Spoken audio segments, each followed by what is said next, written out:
Je vous accuse solennellement tous, et je me mets dans le lot, d'avoir expliqué à tous ceux qui nous regardent depuis 1 an et demi de guerre que Poutine, ça n'allait pas tenir. J'oublie le passage où on a dit, j'oublie le passage où on a dit qu'il avait 25 cancers, 25 cancers et qu'il allait mourir. Ukrainian troops are surrendering in mass. In recent weeks, a significant number of Ukrainian troops have surrendered to the Russian military, utilizing a dedicated radio frequency established by the Russian armed forces known as Volga. They're leaving their radio frequency set to this dial if you want to surrender, because the Russians know. The Russians see these videos of the Ukrainians going out there, grabbing these kids or grabbing these adults or grabbing these Ukrainian citizens and throwing them to the front line. On a fait un petit demi-million de morts ukrainiens en pure perte. Pour faire quoi finalement? On ne sait pas. Voilà. La Russie est toujours là, elle est en position militaire forte. Elle avance doucement, comme ils l'ont décidé. Ils n'iront pas plus vite. Leur problème n'est pas territorial. Leur problème est sécuritaire. Leur problème est militaire. Leur problème est stratégique. Donc, ce n'est pas la question de prendre l'Ukraine, pas prendre l'Ukraine. Comme l'avait dit Vladimir Poutine, vous savez, on est le plus grand pays du monde. Nous, le problème, ce n'est pas d'avoir des territoires. People are saying, why hasn't Russia won this war yet? Because they don't want to wipe it off the face of the planet, Ukraine. They look at these people as their brothers and sisters, and they're trying their best to just eventually win the war without destroying the infrastructure of Ukraine. And it's discussing what the United States are doing. We haven't lost one American life, but the Ukrainian lives, that's okay.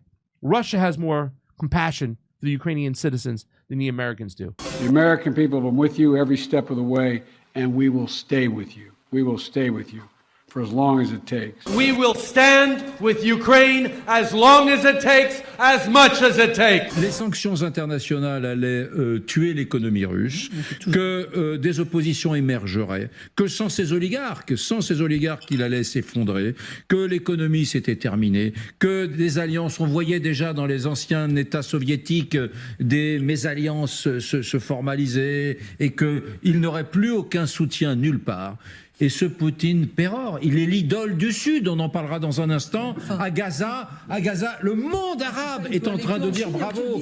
Poutine médiateur de la paix. We will stand with Ukraine for as long as it takes. Stand by Ukraine for as long as it takes. And again, we will remain at Ukraine's side for as long as it takes. You don't want to be trying to bake in long-term support when you're at the end of the rope. And in Ukraine, on the Ukraine funding, we're coming near to the end of the rope. I mean, today we announced $200 million, and we'll keep that aid going as long as we can, but it's not going to be indefinite. As soon as the funding for Ukraine is cut off, the American people unanimously refuse to send more money to war.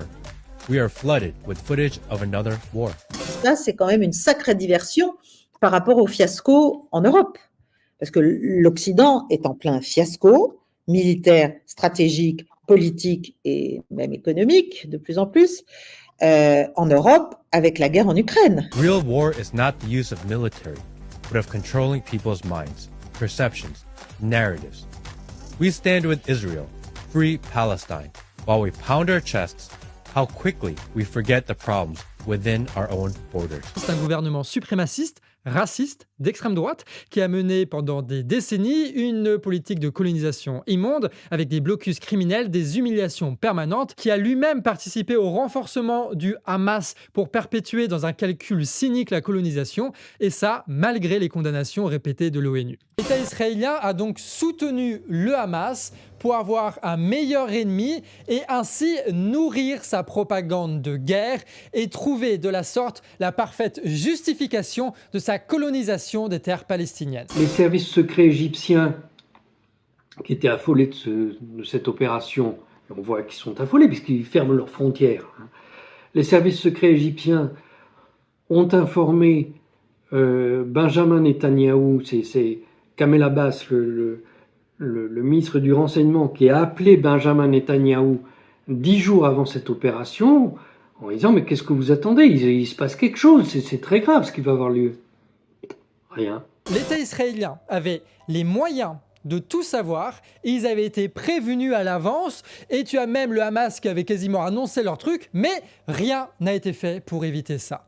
Alors la vérité, évidemment, elle est sans doute complexe, c'est pas l'État israélien qui a organisé tout ça, mais c'est quand même bizarre d'avoir de si grandes zones d'ombre dans quelque chose qui paraît si évident dans la propagande israélienne.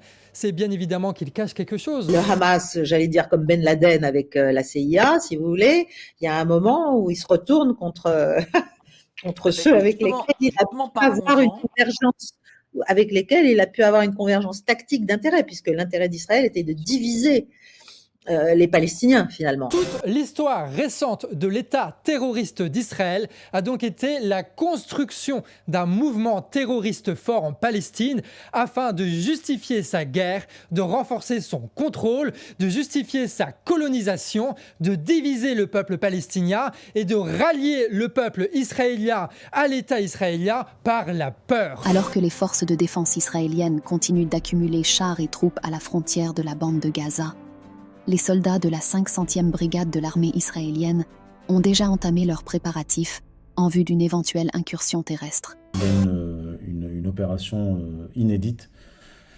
terrestre qui se prépare et ce n'est pas le fruit du hasard, ce que je vais vous expliquer. Cette opération, cette invasion en fait de Gaza, puis occupation de Gaza qui se prépare, est un projet de longue date. Ce n'est absolument pas une réponse à l'attaque du Hamas. L'attaque du Hamas est utilisée là comme prétexte. Le chef du comité de sécurité nationale iranien a déclaré que l'entrée d'Israël à Gaza constituerait une ligne rouge pour l'Iran. Les responsables de l'armée israélienne font état d'instructions données par l'Iran au Hezbollah, prévoyant une attaque contre Israël depuis le Liban. Entre-temps, le secrétaire à la défense américain, Lloyd Austin, a mis en garde le Hezbollah contre toute attaque envers Israël. Pour moi, qui suis historienne et politique, j'attends qu'on puisse voir ce qu'il en est de ces images et comment on peut travailler dessus, comment on peut les voir. Est-ce que ça changerait votre perception du Hamas ? Mais vous croyez que j'ai quoi comme perception du Hamas ? Je sais pas, parce que vos propos me troublent. Non, mais en fait, le fait de ne pas vouloir qualifier les actes de terrorisme. Non, j'ai pas dit ça. J'ai pas dit. Et imaginer que la comparaison Daesh-Hamas soit. J'ai pas du tout dit ça. J'ai pas du tout dit ça. En fait, c'est ce que j'ai entendu. Non. C'est une honte que ces gens non seulement soutiennent l'apartheid, soutiennent la violence guerrière d'Israël, et en plus criminalisent ceux qui résistent. Ces gens-là auraient fait la même chose avec les résistants aux nazis dans la Deuxième Guerre mondiale. Aux Palestiniens de vivre en sécurité et en liberté, et c'est la seule position qui permet de regrouper l'ensemble de la population. La position oui mais. Merci beaucoup Manuel Bompard d'être venu dans les 4V. C'est pas une position oui mais. Je vous permets pas à la fin de l'interview comme ça d'essayer de le résumer en mettant les sous-titres que vous avez envie. Ma position elle est très claire et je n'ai jamais dit oui mais. Et je n'ai jamais utilisé cette expression « oui, mais » à l'intérieur de cette interview. Donc, vous avez le droit d'avoir un point de vue sur ce sujet et que ça ne soit pas le mien. Mais vous êtes ici comme journaliste et je ne crois pas que vous soyez ici comme personnalité qui exprime son propre point de vue. Donc, mon point de vue, je l'exprime moi et je n'ai pas besoin de vos mots pour l'exprimer à ma place. Bonne journée à vous. Excuse me. Very difficult to look at these images, Jay. And the human cost. And these are human beings. They're family members, they're friends, they're loved ones, cousins, brothers, sisters. Yeah, it's difficult, and I apologize.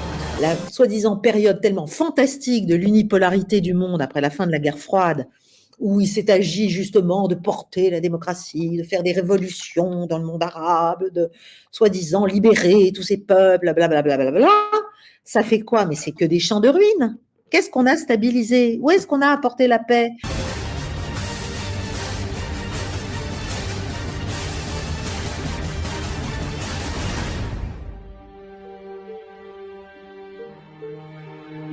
Very difficult to look at these images, Jay. And the human cost.